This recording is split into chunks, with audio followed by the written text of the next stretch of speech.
my name is Gail Hodgson. Welcome to my studio. Today we're going to be doing some work and getting our hands dirty. We're going to be doing a dirty pour on a white background. So the first thing to do to get fluid art going is you have to mix everything so it gets into a similar fluid state to each other, all the different colors. What we do is we use flowing mediums, pouring mediums, and paint and colors. And you always need a little bit more of the base color, which I'm going to use white today. So you need a little bit more of that for putting on the whole background, and then we add the colors after. So first thing I'm going to do is add the flow medium to get this white paint that I've had. And I use all kinds of different paints too. I use art paints, craft paint, fancy fluid art paint, and sort of tube paint too. So I actually like the variety because you get some really interesting results when you're using all different kinds of stuff. So this is about half and half fluid medium and paint. Kind of how it works in a general sense. And then it's all a bunch of stirring. Just stir and stir and stir.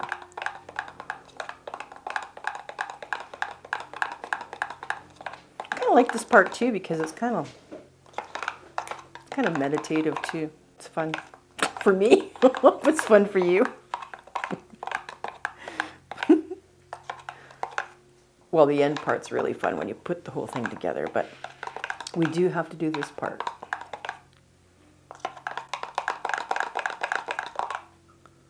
Actually, that's pretty good. For the base, and then, so now I'm going to use a tube one, and we have to do a little bit of a different thing here because it's a really thick paint. And for the colors, for this size of canvas, you don't need a lot. So I'm going to use about 4 colors. 1, 2, 3, 4, yeah. And yeah, you don't need a whole lot just to get into the middle part. So now I'm going to use a thinner with this thick paint because we have all the paint that comes out of tubes is quite thick, like I said. And if I just add, you can just add water to this, but I find it works better. I have a pre-mixed, it's pouring medium and water mixed together, and it just sort of, I don't know, I like it using it better. Because sometimes these can have a lot of lumps in them. You have to kind of like whip it. Maybe I should have a little beater down here. Actually, I've seen that.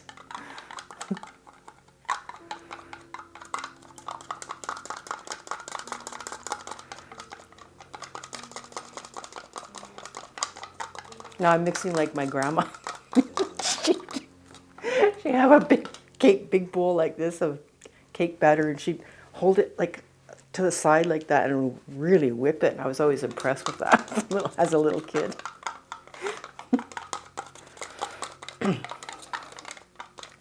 Okay, I kind of got it liquefied, let's call it. And now I'm going to put flow medium in that. Again, I always just kind of guesstimate, eyeball it like half and half.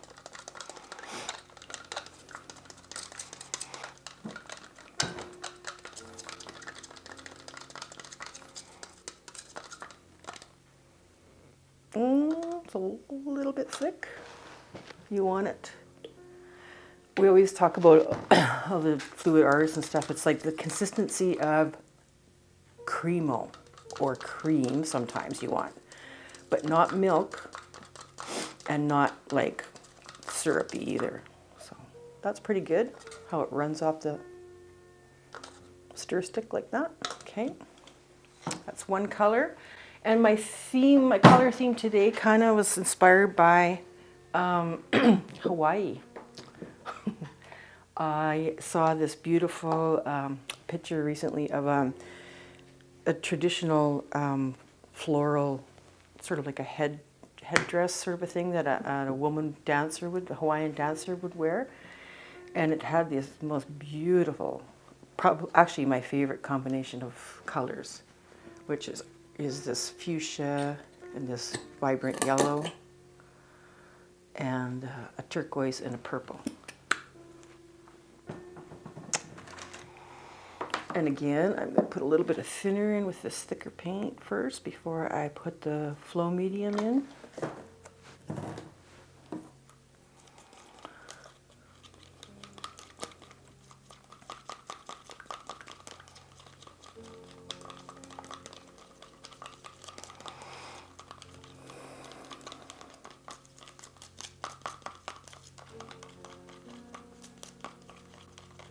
And sometimes I don't have any inspiration. I just go, oh, I like that color and that one and that one. It's fun. You can kind of, it's fun. You can do anything you want when you're in a creative flow and you just sort of allow yourself to play, which is really cool. But like I said before, not all my projects are playful. Sometimes it's planned out more. And sometimes there's all those happy accidents too, which is really cool. Okay, oops, too thick.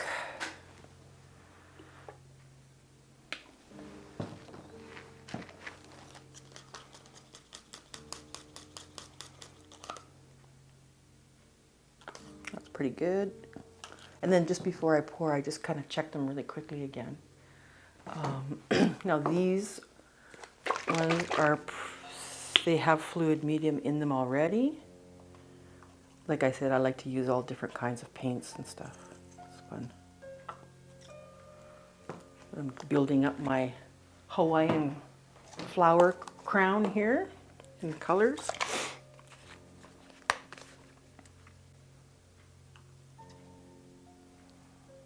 Uh-oh. Uh-oh.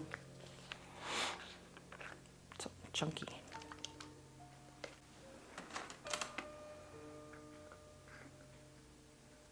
Blop.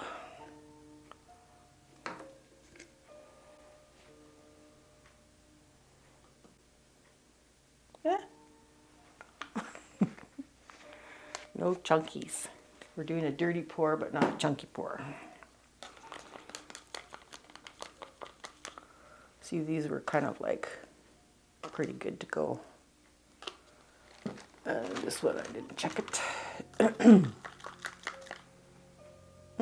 Could use a little bit more medium.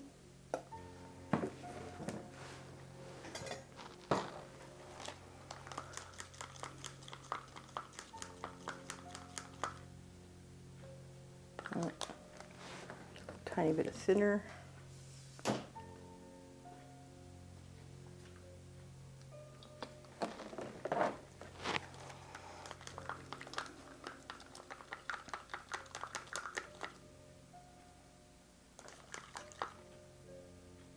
A little bit more.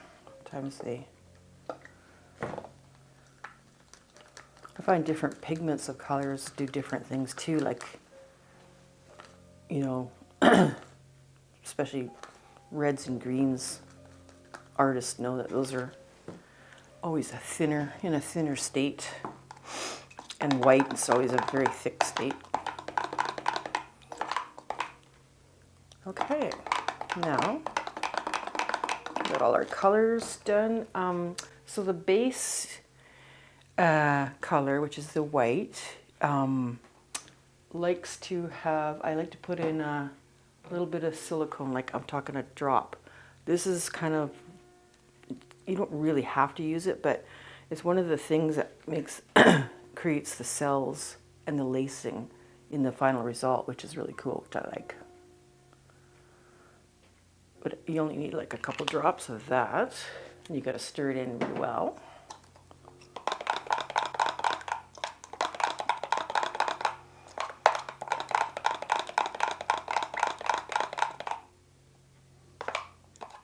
I'm going to thin this out a little bit. If your base color is too thick, then the flow kind of stagnates.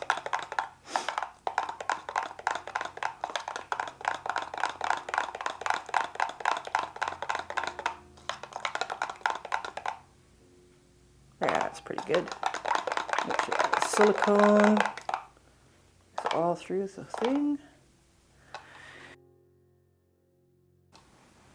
And then we need a cup, a separate cup for our dirty pour part, which I have to get.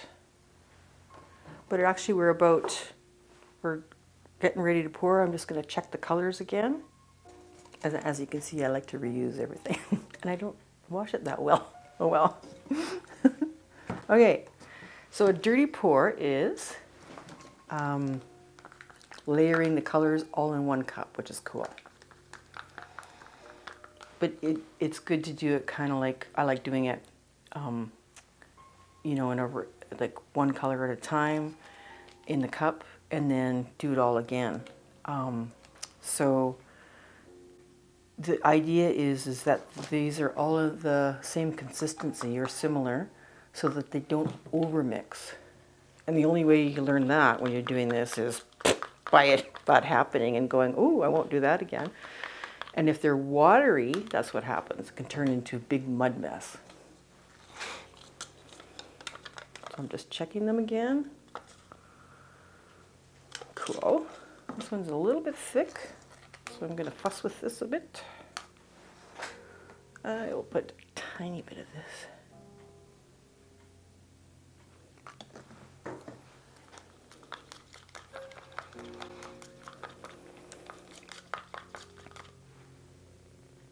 Pretty good. Okay, so the order you pour into the dirty cup pour, just whatever. All right, so just pour in a little bit of this, then the next color.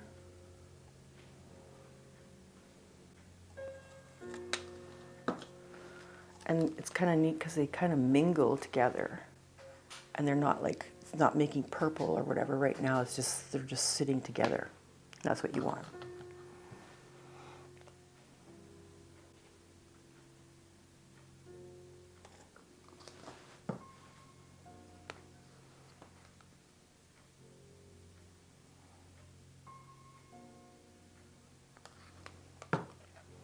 And then I do it all again. Ooh, it looks pretty already. I keep the stir sticks in there because sometimes the paint can thicken up really quickly and you kind of need to mix it again.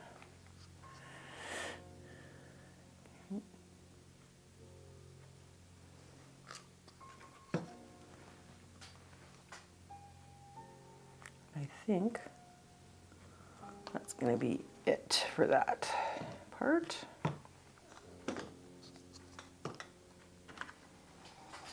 And I don't really stir this, but you do kind of, it's good to give it a little bit of a swish. Okay, now we are ready to do this part. Okay.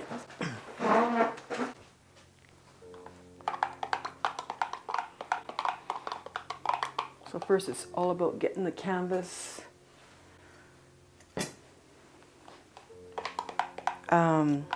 coated with the white paint or whatever paint you're using.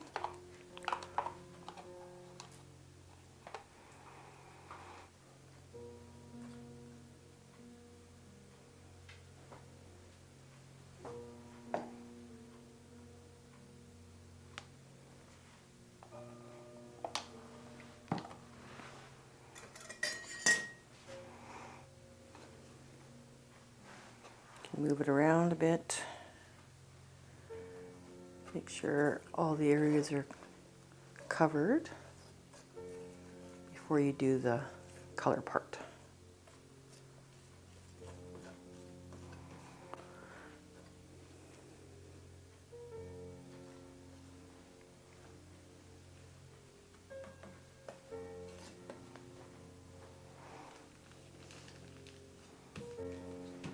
All right. Are we ready? Because now I'm just going to do, it's going to just come out however. It's fun. All right, let's do it.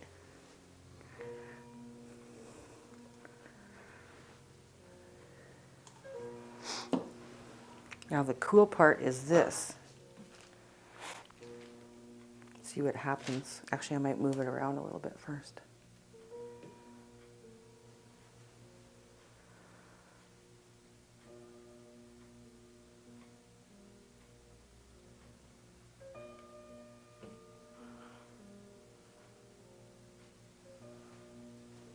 It's cool because you never know what's going to form. So I just start playing with it.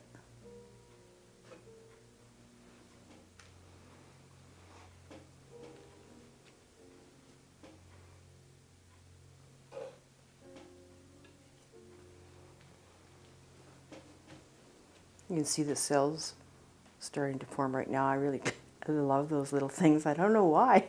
It's just so cool. Well, it's kind of like nature, right? You can see a lot of these things in natural, in like forming in nature, in all kinds of things, including I saw this really cool mushroom that had this amazing lacing. And I mean, water and sand and rocks and all kinds of stuff has. So basically I just start playing with the palette knife with this part.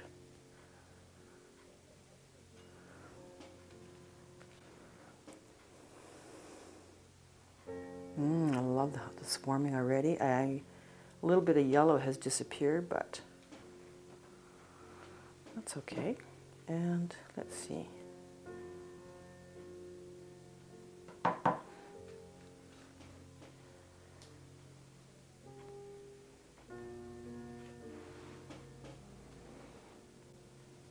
I might put some more yellow in.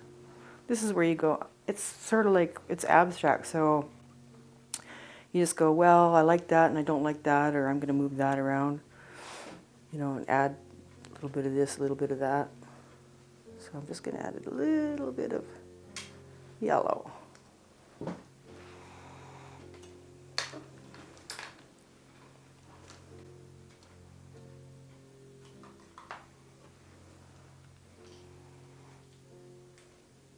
And the other thing that disappeared here too is my pink color. Oh, the blue and purple really took over. I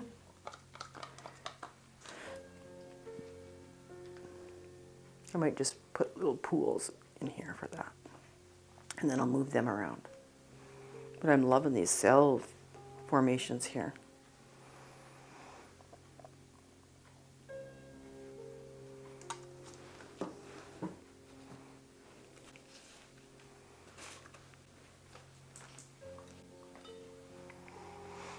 Okay, let's see what you want to do here.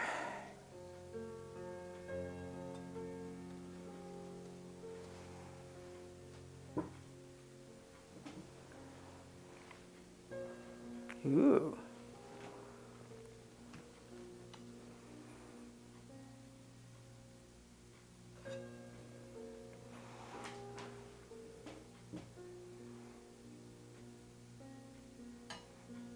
Oh, I kind of like that. Maybe this is just a bit heavy here. See if I can get it a little more thinned out.